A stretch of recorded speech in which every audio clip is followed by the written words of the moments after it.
Futsal üzrə Azərbaycan Tələbə Liqasında mübarizə sona yaxınlaşır. Həlledici mərhələdə isə Azərbaycan Texniki Universiteti və Azərbaycan İdman Akademiyası komandaları qarşılaşırlar. 2024-2025 mövsümünün yekun qarşılaşması hər il olduğu kimi yenə böyük maraqla və həyəcanla izlənilirdi. Gərgin mübarizə ilə başlayan duel güclü azarkeş dəstəyi ilə müşahidə olunurdu. Biz də izləyicilərdən hansı kollektivi dəstəklədiklərini və hesab təxminlərini öyrəndik. Dəqiq hesab təxmini deyə bilmərəm, amma məncə biz geri dönüş edəcəyik. Astu geri dönüş edəcək, buna inanıram. İndi 0-0'dır. Fikrimcə 2-1 Aslı udacaq. Astunu dəstəkləyirəm və Astun çempion olacağını düşünürəm. Mənim fikrimcə 3-0 İdman Akademiyası qalib gələr. Azərbaycan Texniki Universitetini dəstəkləyirəm. Sizcə hesab neçə olacaq? 2-1. Biz gözləyirdik ki, hesab 4-5-0 olacaq. Hal-hazırda ikinci hissə gedir. Hesab 1-0 İdman Akademiyasının xeyrinədir. Bu liqanın keçirilməsində əsas məqsəd ali təhsil müəssisələrinin tələbələri arasında futsalın təbliğ edilməsi və onların bu idman növünə marağını artırmaq, perspektivli idmançıların ustalardan ibarət komandalara cəlb edilməsinə zəmin yaratmaqdır. Bundan başqa, tələbələrin futsal yığmasının formalaşdırılması və həmin komandanın beynəlxalq yarışlarda iştirakının təmin edilməsidir. Bu yolda CBC Sport kollektivinin də əməyi danılmazdır. Hər zaman bu cür yarışlara xüsusi diqqət ayıran kollektivimiz bu mövsümdə final maçını canlı yayınladı. Peşəkar komandamız həyəcan dolu görüşü yüksək səviyyədə ekranlara daşıdı. Tədbirin aparıcısı Sənan Şəfizadə Tələbə Liqasının hər il daha çox inkişaf etdiyini və gələcəkdə regionlarda təşkilinin labid olduğunu vurğuladı. Komanda özləri inkişaf edir. Məsələn, illər öncə bəzi universitetlər, bəzi akademiyalar heç yarı finalda görünmürdü, amma indi çox artıq. Mən çox istəyərdim ki, Tələbə Liqasının əhatəsi artsın. Əhatəsi dedikdə regionlar da qoşulsun. Çünki regionlarda bizim universitetlər var, filiallar var. Eyni zamanda Bakıda, Azərbaycanda fəaliyyət göstərən xarici universitetlərin filialları var. Onlar da qoşulsun. Oyuna gəlincə, ilk dəqiqələrdən dominant futbol sərgiləyən Azərbaycan İdman Akademiyası ilk hissənin sonlarına doğru Qüdrət Qasımzadənin penalti qolu ilə hesabı açdı. İkinci yarıda Azərbaycan Texniki Universiteti bərabərlik qolu üçün çox çalışsa da, yenə də qolları son çempion aktivinə yazdırdı.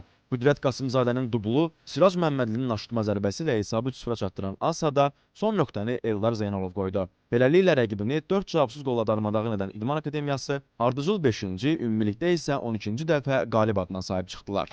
Eldar Zeynalov! Görüşdən dərhal sonra qaliblərin mükafatlandırılma mərasimi keçirildi. Üçüncü pillənin sahibi Bakı Mühəndislik Universitetinin komandasına qalib gələn Bakı Dövlət Universiteti oldu. Sonda çempion olan Azərbaycan İdman Akademiyası, ikinci yerin sahibi Azərbaycan Texniki Universiteti və üçüncü olan Bakı Dövlət Universiteti 5, 3 və 2000 manat pul mükafatına layiq görüldülər. Sonra AFFA'nın Hakimlər Komitəsinə oyunların idarə olunmasındakı səmərəli fəaliyyətinə görə təşəkkürnamə təqdim olundu. Oyunlarda fərqlənən 3 tələbə futbolçu, ən yaxşı qapıcı, ən yaxşı müdafiəçi, ən yaxşı oyunçu nominasiyaları üzrə xüsusi mükafatla təltif edildilər. Mükafatları Elm və Təhsil Nazirinin müavini, Azərbaycan Tələbə Futbol Federasiyası İctimai Birliyinin prezidenti Firidun Qurbanov, Milli Olimpiya Komitəsinin vitse-prezidenti Çingiz Hüseynzadə, Azərbaycan Təhsil İşçiləri Azad Həmkarlar İttifaqı Respublika Komitəsinin sədri Aras Paşayev, Milli Olimpiya Komitəsinin vitse-prezidenti Fərid Mansurov və veteran futbolçu İskəndər Cavodov təqdim etdilər. Kubok isə təntənəli şəkildə çempiona verildi. Bu da o çempionluq kuboku, əziz tamaşaçılar. Azərbaycan İdman Akademiyası komandası Azərbaycan Tələbə Liqasının baş mükafatına sahib olur. Ali məktəblərdə futbola maraq artıb.